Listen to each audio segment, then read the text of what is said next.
Assalamu alaikum wa rahmatullahi wa barakatuh. Que la paix soit également sur vous, chers frères et sœurs chrétiens. Je remercie Allah de nous avoir réunis aujourd'hui dans un esprit de respect, de fraternité et de recherche sincère de la vérité. Je m'appelle Moussa. Je suis un père de famille, un simple croyant, père de 2 enfants, et mon seul désir est de comprendre et d'apprendre pour mieux transmettre à ma descendance. Cher professeur, docteur Zakir Naïk, c'est un immense honneur pour moi de vous adresser cette question devant ce public composé de musulmans et de chrétiens. Ce qui m'anime aujourd'hui, ce sont les prophéties du Coran sur Israël. Ma question est unique. Selon le Coran et les enseignements prophétiques, que dit réellement l'islam à propos d'Israël, de son histoire, de son avenir moral et spirituel? Et quelles leçons devons-nous, musulmans et chrétiens, en tirer en ce mois 2026 sans tomber dans la haine ni la peur? Bismillahirrahmanirrahim. Au nom d'Allah, le tout miséricordieux, le très miséricordieux. Je remercie mon frère Moussa pour cette question formulée avec une telle sagesse. Je remercie également l'audience musulmane et chrétienne d'être présente. Permettez-moi d'être très clair. Lorsque le Coran parle d'Israël, il ne parle ni de race, ni de haine, ni d'un peuple condamné par nature. Le Coran parle de Bani Israël, les enfants d'Israël, comme d'une communauté à qui Allah a accordé d'immenses faveurs, mais à qui il a surtout confié de grandes responsabilités. C'est une loi divine universelle, Moussa. Plus la faveur est grande, plus la responsabilité est lourde. Le Coran dit dans la sourate Al-Baqarah, verset 47, « Ô enfants d'Israël, rappelez-vous mon bienfait dont je vous ai comblé et que je vous ai préféré à toutes les nations. » Ce verset reconnaît qu'Allah a honoré ce peuple en lui envoyant de nombreux prophètes, Moïse, Aaron, David, Salomon, Zacharie, Jean-Baptiste et bien sûr Jésus, paix sur eux tous. Nous, musulmans, croyons en tous ces prophètes sans exception. Mais le Coran ne s'arrête pas à l'honneur, il parle de la fidélité à l'alliance. Si l'engagement est trahi par l'injustice, le déclin suit. Cette loi s'applique à tous, y compris aux musulmans.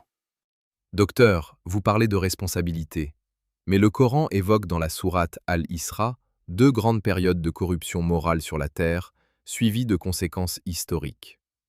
En 2026, alors que nous voyons une puissance matérielle et technologique sans précédent, comment devons-nous interpréter ces versets? Est-ce une punition ou une conséquence logique des actes humains? Moussa, ces versets sont souvent mal compris. Ils ne décrivent pas une vengeance arbitraire, mais une pédagogie divine. Allah dit « Si vous faites le bien, vous le faites pour vous-même, et si vous faites le mal, vous le faites contre vous-même. » Le Coran explique qu'il y aurait 2 phases où l'arrogance et l'injustice atteindraient un sommet. La première a eu lieu. La seconde est celle qui nous interpelle aujourd'hui. Pourquoi? Parce que le verset 6 précise qu'Allah leur donnerait une revanche, les renforcerait en biens et en fils, et ferait d'eux un peuple plus nombreux.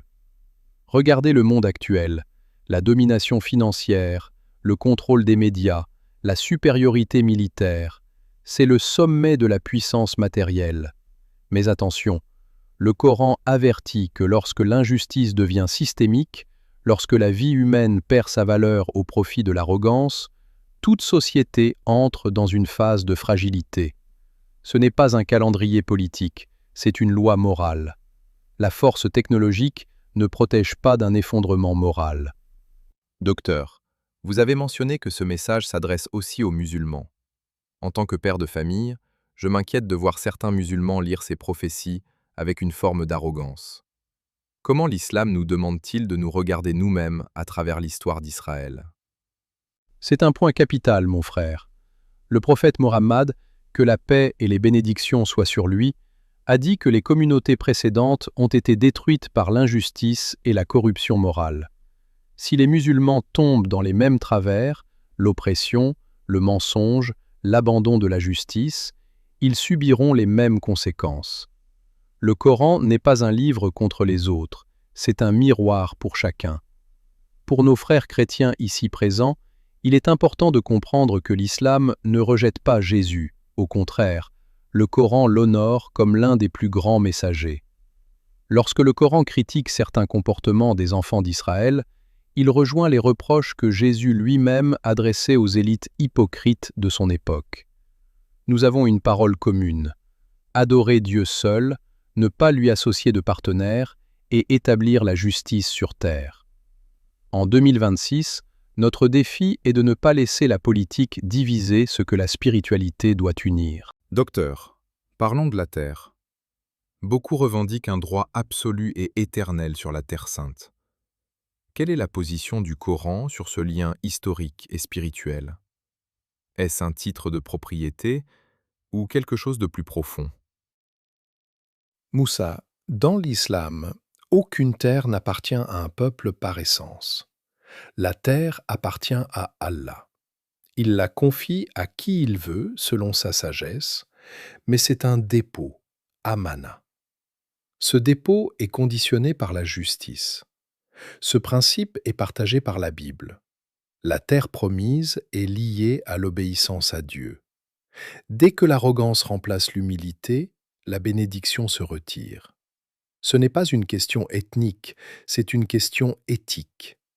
Le Coran reconnaît le lien historique, mais il refuse l'idée d'un droit inconditionnel à l'injustice. Si les musulmans possédaient la terre et devenaient des tyrans, Allah la leur retirerait aussi. La terre sainte demande des cœurs saints. Docteur, que devons-nous attendre de l'avenir? Les hadiths sur la fin des temps parlent de grands bouleversements. Comment rester juste et en paix quand tout semble s'effondrer autour de nous? Mon frère, l'avenir dépend de nos actes d'aujourd'hui. Le Coran n'enseigne pas une attente catastrophiste, mais une réforme personnelle. Le prophète, que la paix et les bénédictions soient sur lui, pleurait pour toute l'humanité, car il considérait que tous les hommes sont la famille d'Allah. L'avenir n'est pas une fatalité de haine, c'est une opportunité de retour vers Dieu. Les crises morales que nous voyons en 2026 sont des signes pour nous réveiller. Allah ouvre toujours la porte du pardon à ceux qui cherchent sincèrement la justice. Mon conseil pour toi, Moussa, et pour tes 2 enfants, est de rester ferme dans la vérité, de pratiquer la compassion et de ne jamais laisser la haine entrer dans votre cœur. Docteur Zakir Naïk, en tant que père de 2 enfants nés dans l'ère du numérique, je vois le monde changer à une vitesse effrayante. Israël est aujourd'hui le leader mondial de l'intelligence artificielle, de la cybersécurité et de la surveillance biométrique. Beaucoup de savants et de croyants, tant musulmans que chrétiens, voient dans cette omniscience technologique les prémices du système du Dajjal, l'Antéchrist. Est-ce que le Coran ou la Sunna ont prédit cette forme de puissance qui semble voir tout et contrôler tout depuis le ciel? C'est une observation très profonde, Moussa. Le prophète Mohammed, que la paix et les bénédictions soient sur lui, a décrit le Dajjal comme ayant un œil unique qui brille. Si l'on regarde métaphoriquement le monde de 2026, qu'est-ce que cet œil? C'est l'objectif de la caméra de surveillance, c'est le satellite qui traque chaque mouvement, c'est l'algorithme qui analyse nos pensées. C'est une vision purement matérielle qui ignore l'âme. Le Dajjal ne vient pas seulement comme une personne, il vient comme un système de valeurs. Un système qui dit « je peux vous nourrir, je peux vous donner la sécurité, je peux vous donner le paradis sur terre, mais vous devez oublier Dieu ». Israël, par sa concentration technologique, est devenu le laboratoire de ce contrôle global. Le Coran nous donne l'antidote dans la sourate Al-Kahf. Cette sourate nous apprend que la force matérielle n'est rien face à la vérité spirituelle. Les prophéties nous disent que plus ce système deviendra arrogant, ce que le Coran appelle Uluwan Kabira, une transgression immense, plus sa chute sera brutale. Pourquoi? Parce que l'intelligence artificielle n'aura jamais l'intelligence du cœur, et c'est par le cœur qu'Allah guide ses serviteurs. Docteur, vous avez salué nos frères chrétiens au début. Un point de convergence majeur est le retour du Messie, Jésus fils de Marie, paix sur lui. On entend souvent que son retour est lié à la porte de Lude, une ville située aujourd'hui en Israël. Quelle est la signification prophétique de cet événement? Jésus reviendra-t-il pour valider l'ordre actuel ou pour rétablir une justice que nous avons tous oubliée? Écoutez bien, car c'est ici que le dialogue entre nos deux religions prend tout son sens. Les hadiths authentiques disent que Jésus, alayhi salam, descendra à Damas et qu'il affrontera le Dajjal à la porte de Lude. Pourquoi Lude? Parce que c'est un centre de pouvoir et de transit technologique majeur aujourd'hui. Jésus, alayhi salam, ne reviendra pas comme un leader politique nationaliste. Il reviendra comme le juge juste. Il brisera la croix, non pas pour attaquer les chrétiens, mais pour leur dire « On a menti sur mon compte, je n'ai jamais demandé d'être adoré, je n'ai jamais validé l'oppression. » Il rétablira le monothéisme pur, le tawhid. Les prophéties indiquent qu'à ce moment-là, les enfants d'Israël et les chrétiens sincères reconnaîtront la vérité. La fin du conflit en Terre Sainte ne sera pas une victoire par les bombes, mais une victoire par la lumière de la vérité. Le mensonge du Dajjal fondra comme le sel dans l'eau devant la présence de Jésus. En 2026, notre rôle est de préparer nos cœurs à reconnaître cette vérité, car beaucoup seront trompés par de faux miracles technologiques. Docteur, vous parlez souvent de la Palestine comme d'un baromètre de la conscience humaine. En tant que simple croyant, j'ai parfois l'impression que le monde a perdu son humanité. Est-ce que le sort d'Israël et de la Palestine est le signe final avant l'heure? Et que dire à nos enfants qui voient ces images de souffrance tous les jours? Moussa, la Terre Sainte est le centre du monde, parce qu'elle est le lieu où la justice de l'homme est testée par Dieu. Le Coran nous dit que la terre sera héritée par les salihoun, les serviteurs justes. Hâtez les musulmans, ne regardez pas seulement la puissance des chars ou des avions. Regardez la patience, sabre, de ceux qui n'ont rien mais qui gardent la foi. C'est là que se trouve le vrai miracle. Les prophéties du Coran sur Israël nous enseignent que l'injustice a une date d'expiration. Allah laisse les oppresseurs agir pour que leur propre injustice témoigne contre eux au jour du jugement. En 2026, l'heure est proche, non pas pour nous faire peur, mais pour nous faire agir. Chaque acte de bonté, chaque parole de vérité, chaque refus de l'usure ou du mensonge est une pierre posée pour la reconstruction de la dignité humaine. La victoire appartient à ceux qui craignent Allah et qui agissent avec excellence. Docteur Zakir Naïk, je vous remercie du fond du cœur. Vous avez mis les choses au clair. Vous avez parlé avec science et sans haine. Je repars vers ma famille avec un cœur plus apaisé et une vision plus nette de ce que le Coran attend de nous. Qu'Allah te bénisse, Abdallah, ainsi que ta famille.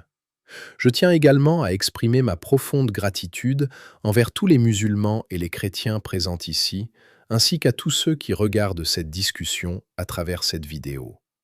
Je vous remercie pour votre attention précieuse et pour cette ouverture d'esprit qui est la clé de toute science véritable. Il est fondamental, mes chers frères et sœurs, de rappeler que le message coranique sur les enfants d'Israël ne vise absolument pas à stigmatiser un peuple ou une ethnie. Au contraire, le Coran est un livre de guidance universelle qui met en lumière des principes éternels. La justice absolue, la responsabilité morale devant le Créateur, le respect rigoureux des commandements divins et l'importance vitale de la droiture, tant au niveau individuel que collectif.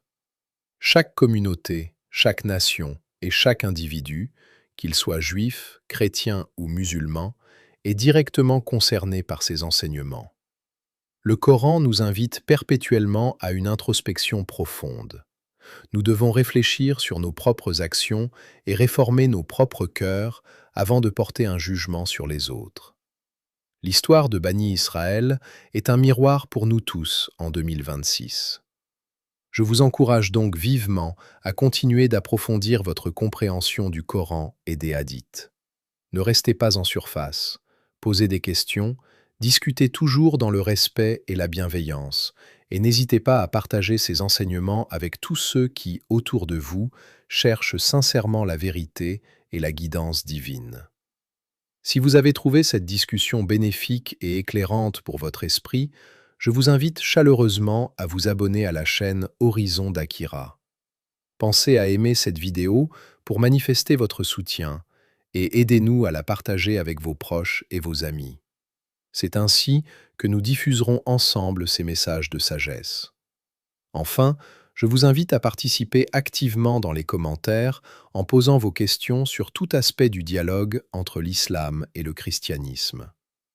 Votre participation est essentielle, car elle permet de créer un véritable espace d'échange enrichissant, où la connaissance et la réflexion spirituelle se propagent. C'est ensemble que nous pourrons grandir dans la compréhension mutuelle et le respect des enseignements divins. Que la paix et la guidance d'Allah soient sur vous tous.